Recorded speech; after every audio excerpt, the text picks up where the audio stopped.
Hello, welcome, Cabbage here. In Nier Reincarnation, let's do a review of the game after a month. I think it's been a little bit more than a month, but 1 month review sounds better than 5 weeks or something, so we'll do the 1 month review here. And then there's not going to really be anything on screen. I'm just going to be pulling the hatcher here for these rare black layer items. And then what I'm hoping for is this lavender cube. And then once I pull this, I will stop pulling. So if I pull this before I actually finish my review, then I'm going to be in trouble, and I'm going to have to try to, maneuver through the game to show you some different stuff. But you could think of this as just like a radio show, just me talking, and then with just these random pulls in the background. But when I do game reviews, I usually talk about them in 3 parts. Things I love, things I like, and then things I am ambivalent about. I was going to talk about things that I don't like, but there really isn't anything that I dislike about the game. And for people who think I'm white knighting, I have lots of experience with mobile games, so I know what the real problems are. And this game doesn't have them. I'm talking about bugs, bad communication, pay-to-win mechanics, poor game design, very fast power creep, dishonesty, and deception. Here's stamina. I'd also like a lot of these. Of course, the game could have these problems in the future, and I'll let you know if and when that happens, but they don't have them now. Okay, first, things that I love. The graphics, the music, and the sound effects. And I think it's fair to say that this is all pretty much console quality. Maybe the best looking weekly updated mobile game I've ever played. And some people say it's too good for mobile games, but I'm like, no, why hold lower standards for mobile games? I'm all for it. And then I do want to draw special attention to the sound effects.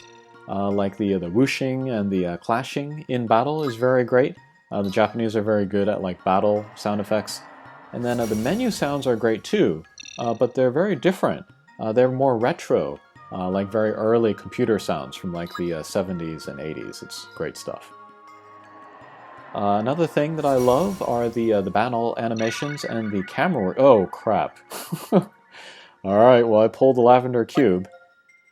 So this hatcher is going to reset at the first of every month. And then there's only 1 cube in there per month. So we'll go here to the main thing. Yeah, that's crossed off. Crap! Well, that's super lucky. That means the next month I'll have even more tickets to pull there. I guess I could keep going, there's more stamina stuff that I want, and then the minigame tickets, but I'm good. Okay, well, crap. I guess we'll just go to a quest, and then we'll just run through the world, and then do the review that way, I guess. Let's see. Let's do 4. That's my favorite number, so.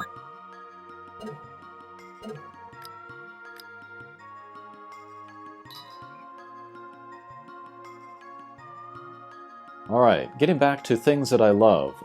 Battle animations and camera work. And then these are of course very related to graphics, but I wanted to talk about these 2 things on their own. Because they're both so well done that I enjoy watching battle.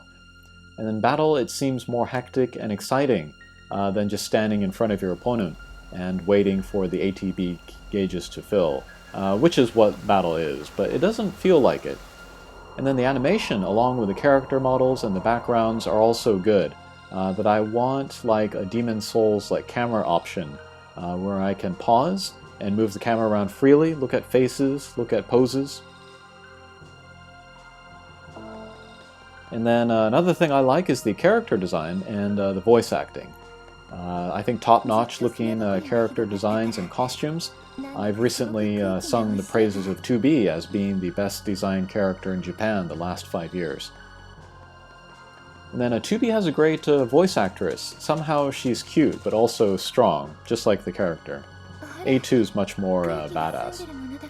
And then the cowboy, he has a great voice too. It's kind of similar to Pod 153 in Automata, because he's a robot. And then I love that there's like few characters, but they have lots of different costumes.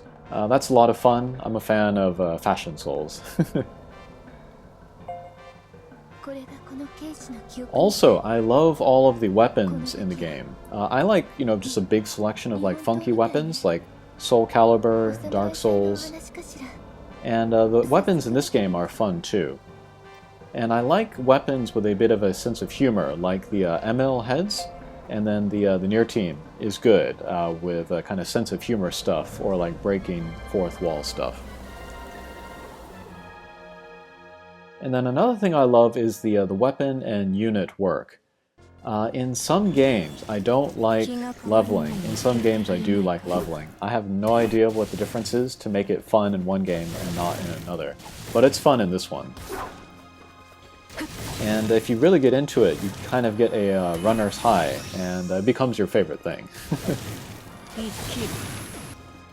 I think one of the reasons why it's so fun in Nier Reincarnation is because, like, all characters and all weapons are good and usable at like every level that they are at. Especially if you're like trying to unlock new difficulty levels of stages, every level that you raise of your characters or your weapons can mean that you're going to new places, and that's fun.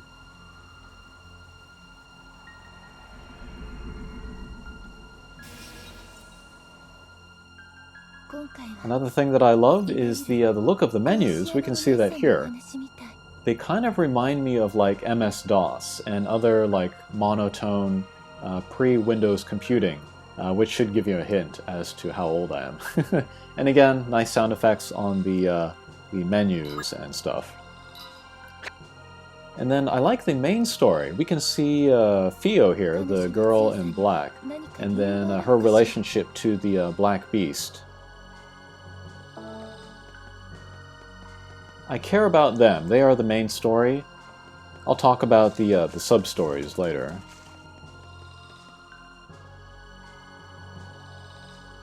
And then another thing that I love is that as a watcher of mobile games, this is going to be a very interesting game to watch as it goes along.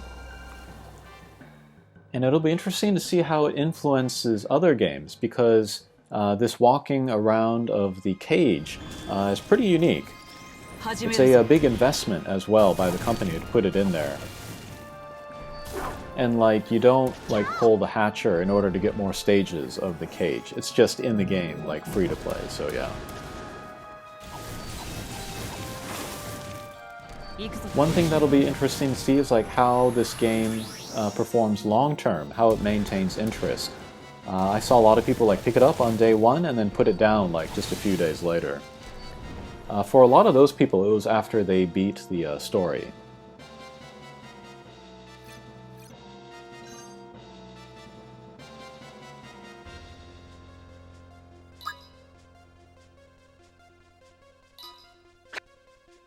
And then the developers, clearly, they have a lot of guts in a lot of the decisions that they're making about the game, again, including the cage in there for free-to-play.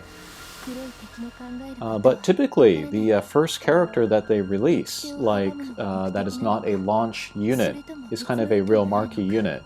And then who do they put in there but the bald-headed girl? That's very daring. There are not a lot of like anime or like game nerds that are into bald-headed girls, so yeah, that was very cool to see. By the way, my reference to Bald-Headed Girl, that is a secret track on the Dr. Doom album from Kool Keith. That was the first thing that I thought when I saw that.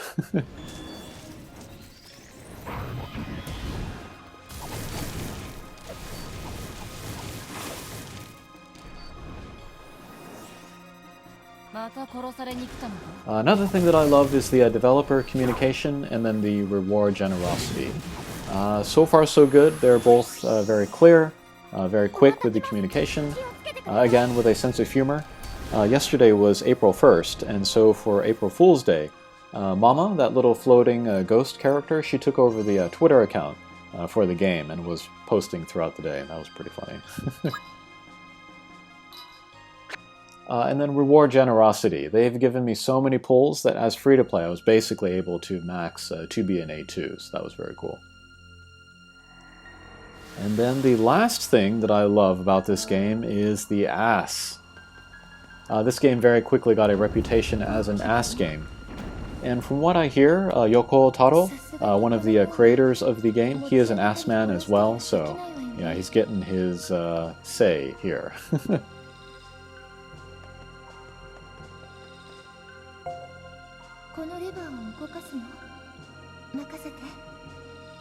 Okay, now let's move from things that I love to things that I like. And then here I'm going to talk about the cage. I like the cage, but I don't love it. And then my biggest issue is that it isn't the nest from The Last Guardian. Maybe that's not a fair comparison to make, because the cage kind of exists in the dream world, while the nest exists in the real world, and so they don't have to follow the same rules. But I love the nest so much that I would play The Last Guardian again, just to experience that place again. What was so great about the nest was how organic and believable it felt as a structure, and then also how it interacted in nature. And then also like how organic and integrated the puzzles felt. Like nothing felt like really forced as a puzzle, like this thing here.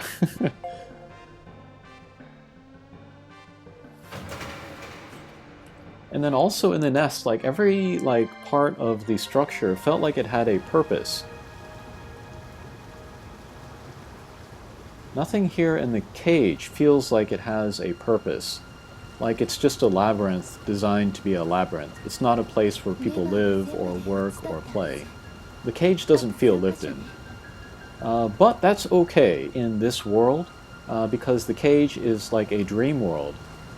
So it's not really supposed to be very real. It's just supposed to be like kind of open and empty and awe-inspiring, all of which it is.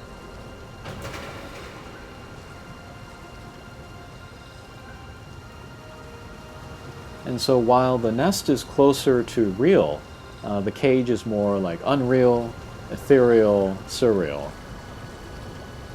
I should just go play Last Guardian again. If you haven't, I felt like I was playing a Ghibli movie, basically. That's how good that was. Okay, next, for things that I like but don't quite love, that would be battle.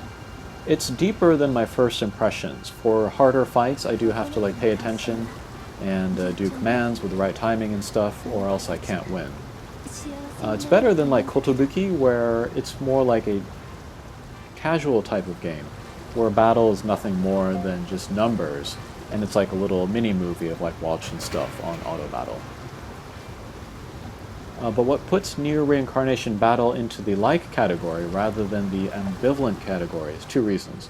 One, beating a stage that you've failed many times to beat before is gratifying.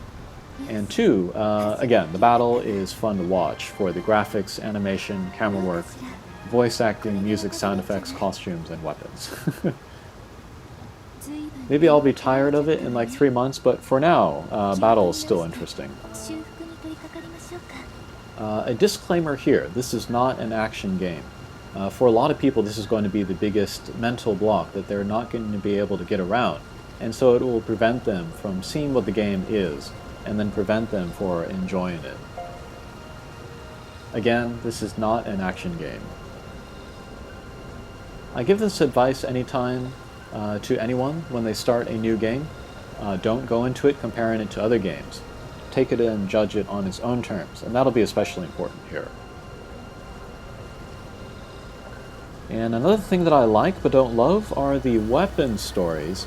I like the main story, again, with the girl in black, but like the sub-stories from like the other characters, like the bald-headed girl, the woman in the kimono, Fire and Mise with the prosthetic leg and arm.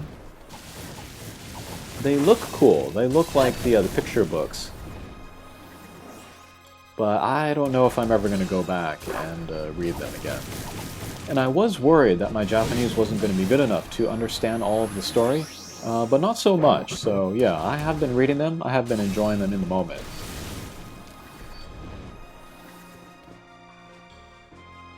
And then bosses. I like the bosses. They look cool. I enjoy fighting them, but there's not a lot of variety at the moment.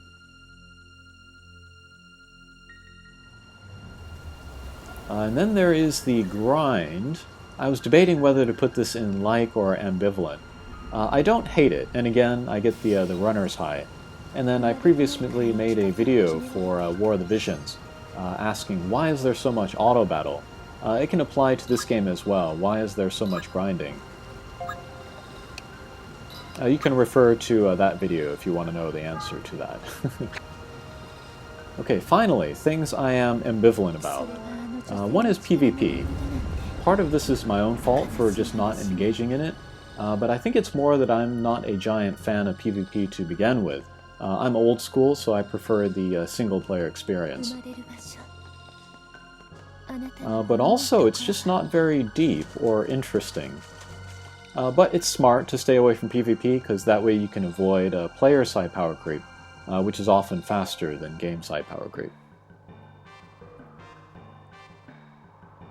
A couple other things that I'm not crazy about are the memories and the OTOMO, and I understand why they're in here. It's to broaden and deepen team building. But as far as like a farming priority, they're pretty low. And yeah, it's just kind of another thing you have to think about. They're not as fun as units or weapons. Another thing I'm ambivalent about is the mini-game, the shooting game. It's important to do as much as possible. It will help you raise your player rank, but I don't particularly love doing it. And then the last thing I'm ambivalent about are the enemies here. They're okay. They're not as fun as the bosses, but they're better than at least like vanilla human or like robot mobs, so it's got that going for it. But overall, I like this game enough that I think I would still be playing it, even if it wasn't attached to the Nier name. But then that might not be totally applicable to me, because this is my first hands-on experience with a Nier game, actually. But the game concept, systems-wise, is solid, and I enjoy it. The aesthetic, game-wide, is wonderful and unique, especially on a mobile game. And the main story, I'm anxious to see what happens next.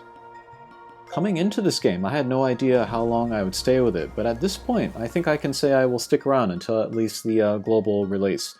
It'll be interesting to see how global players take it. Okay, I think that'll do it for this review. Thanks for watching, and we'll see you again. Take care.